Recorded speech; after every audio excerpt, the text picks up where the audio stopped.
broad stripes and bright stars through the perilous fight.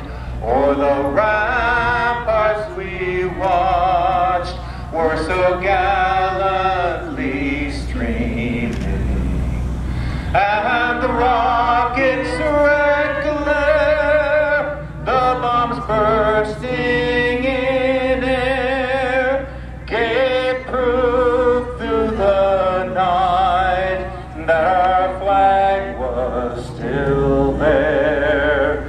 Oh, say does that star-spangled banner yet wave o'er the land of the free